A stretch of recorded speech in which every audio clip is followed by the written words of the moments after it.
एक राजकुमार जिसे उसका ही परिवार अपनाने को तैयार नहीं था। एक पुत्र जिसका जन्म हुआ तो मां ने कहा, अब मैं शोक से मुक्त हूं। एक योद्धा जिसने 99 भाइयों का खून बहाकर सिंहासन हासिल किया। और फिर वही बना भारत का सबसे महान सम्राट, सम्राट अशोक। लेकिन उसकी कहानी सिर्फ सत्ता नहीं, पश्चाताप और परिवर्तन की भी कहानी है। आज हम बताएंगे अशोक के वो पहले कदम जो उसे महान बनने की ओर ले गए। सम्राट बिंदुसार की रानी धर्मा चंपा नगरी की एक ब्राह्मण कन्या थी। शादी के बाद वर्षों तक उन्हें पति से अलग रखा गया। लेकिन जब पुत्र रत्न की प्राप्ति हुई, उन्होंने कहा, अब मैं शोक से मुक्त हूं। इसी से नाम पड़ा अशोक, यानी जो शोक से रहित है। परिवार बड़ा था। अशोक के कई सौतेले भाई थे। शाही महल में राजनीति, ईर्ष्या और महत्वाकांक्षा का बोलबाला था। लेकिन बचपन से ही अशोक असाधारण था। युद्ध की कला में निपुण, शिकार में माहिर, साहस में अद्वितीय।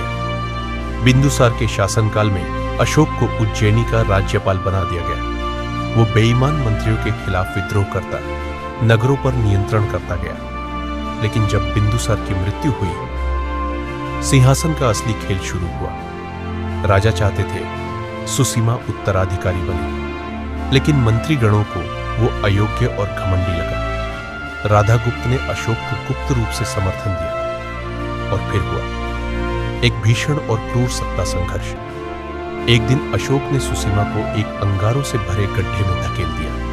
सुसीमा तड़पते हुए मर गया। इसके बाद अशोक ने अपने 99 सौतेले भाइयों को भी खत्म कर दिया। केवल एक भाई विताशोक को जीवित छोड़ा। सत्ता पूरी तरह अशोक की थी।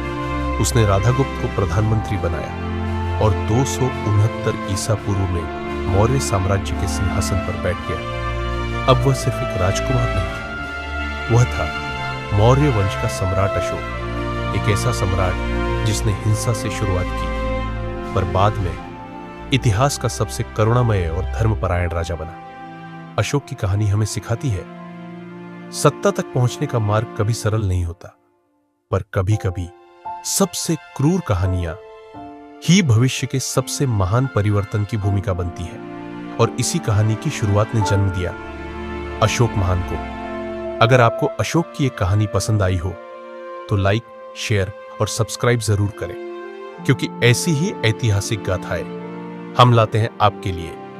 राज्य गाथा पर मिलते हैं अगली गाथा में।